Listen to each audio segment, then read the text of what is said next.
ബിച്ചു തിരുമല ചേട്ടൻ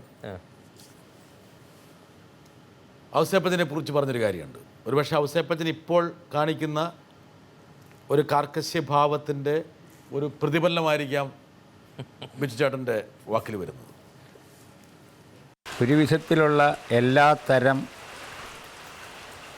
സംഗീത സമ്പ്രദായങ്ങളും സ്വന്തം പാട്ടിലേക്ക് ആവാഹിച്ച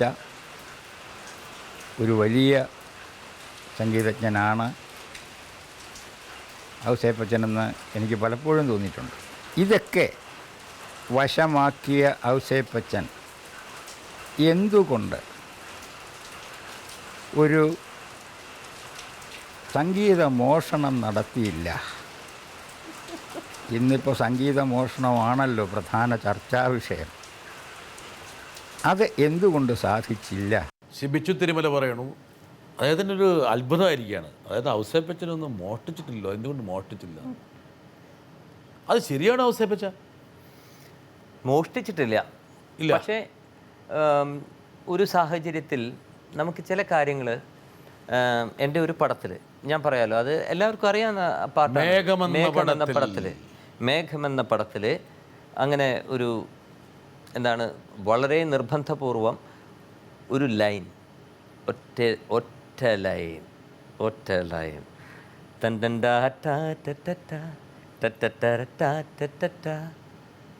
കഴിഞ്ഞു. ഞാനൊരു പാട്ടു പാടാം, കുഞ്ഞുമണി വീണ മീട്ടാം. കുഞ്ഞുമണി വീണ മീട്ടാന്നുള്ളത് അതേ ട്യൂൺ തന്നെയാണ്, ബട്ട് ആക്ച്വലി 1 2 3 ഞാനൊരു പാട്ടു പാടാം 3/4 ഞങ്ങളുടെ തിസ്ര താളത്തിൽ 2 ബാർ, അതിലൊരു 550 ബാർ വേറെ ഉണ്ട്. അതിലൊരു 2 ബാർ ശരിക്കും പറഞ്ഞാൽ മറ്റൊരു പാട്ടിൻ്റെ അനുകരണമാണ്. അത് മോഷണമായിട്ടല്ല. അത് it is A Hindi film song. ആ ഹിന്ദി പാട്ട് ഓർമ്മയുണ്ടോ? അതിൻ്റെ ഈ ആദ്യത്തെ ലൈന്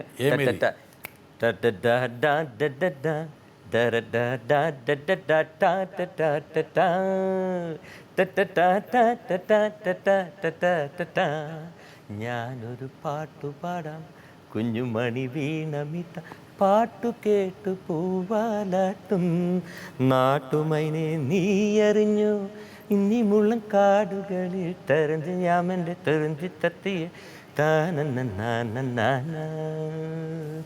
അത് ടോട്ടലി ഒരു ഫോക്ക് സോങ് ആയിട്ട് മാറുകയാണ്. അപ്പോൾ ആ കഥയിൽ ആ കഥാപാത്രത്തിനെ ഈ ഹിന്ദിയിൽ നിന്ന് വന്നിരിക്കുന്ന ഈ വാർ ഫ്രണ്ടിൽ നിന്ന് വന്നിട്ടുള്ള മമ്മൂട്ടി എന്ന കർക്കശക്കാരനായ പാട്ടുമായിട്ട് പുലബന്ധമില്ലാത്ത ഒരാൾ എന്നും അദ്ദേഹത്തിൻ്റെ മനസ്സിലൂടെ മൂളി നടന്നിരുന്ന ഒരു പാട്ടിൻ്റെ ഒരു വരി, അത് ആ പാട്ട് തന്നെ ഉപയോഗിക്കാൻ ഞാൻ പിന്നീട് റിക്വസ്റ്റ് ചെയ്തു. പക്ഷേ അതിന് വരികൾ എഴുതപ്പെട്ടു, അത് തന്നെ പാടി. ഇതാണ് സംഭവിച്ചത്. അല്ലാണ്ട് അതൊരു മോഷണമായിട്ടൊന്നുമില്ല. അത് അങ്ങനെ ഒരു പർട്ടിക്കുലർ സിറ്റുവേഷനിൽ ചിലപ്പോൾ ഒരേ പാട്ട് തന്നെ നമ്മൾ എടുത്തിടും. പക്ഷേ ഔസേപ്പച്ചൻ്റെ മോഷണ ദൗത്യവും അവിടെ അവസാനിച്ചില്ല. മുകുന്ദേട്ട സുമിത്ര വിളിക്കുന്നതിൽ ഒരു പാട്ട്, കടവത്ത് തോണി എടുത്തപ്പോൾ എന്നുള്ള പാട്ടിൻ്റെ അത് വിവരക്കേടെന്ന് പറയും. അത് വിവരക്കേടെന്ന് അങ്ങനെയുള്ള വിമർശനം ഔസേപ്പച്ച കേട്ടോ? വളരെ വളരെ വിരളമായിട്ട് ആ ഒരു സമയത്ത് ആരോഗ്യം പറഞ്ഞു. പക്ഷേ എന്തുകൊണ്ടാണെന്ന് എനിക്ക് മനസ്സിലായില്ല. അത് പുല്ലുപോലെ അവഗണിച്ചു. കാരണം എനിക്കതിൽ അർത്ഥമുണ്ടെന്ന് തോന്നിയില്ല. കാരണം കടവത്തു തോണിയെടുത്തപ്പോൾ പെണ്ണിൻ്റെ ഇന്ന് തുടങ്ങുന്ന ഗാനം ഓർമ്മകളോടിക്കളിക്കുവാനെത്തുന്നു എന്ന് പറയുന്നത് തമ്മിൽ എനിക്ക് ഒന്നാമത് തന്നെ ആ പാട്ടിനെ കുറിച്ച് ചിന്തിച്ചിട്ടില്ല. മോഷണം എന്ന് പറയണമെങ്കിൽ നമ്മളൊരു പാട്ട് കേട്ടിട്ട് അതേപോലെ നമ്മൾ ഉണ്ടാക്കാൻ ശ്രമിക്കുമ്പോഴാണ് മോഷണമാവുന്നത്.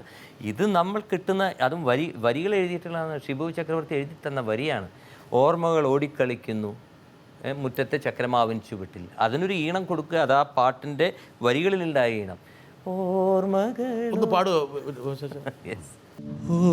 ഓർമ്മകളോടി കളിക്കുവാനെത്തുന്നു മുറ്റത്തെ ചക്കര മാവിൻ ചുവട്ടിൽ, മുറ്റത്തെ ചക്കര മാവിൻ ചുവട്ടിൽ. ഓർമ്മകളോടി കളിക്കുവാനെത്തുന്നു മുറ്റത്തെ ചക്കര മാവിൻ ചുവട്ടിൽ, മുറ്റത്തെ ചക്കര മാവിൻ ചുവട്ടിൽ.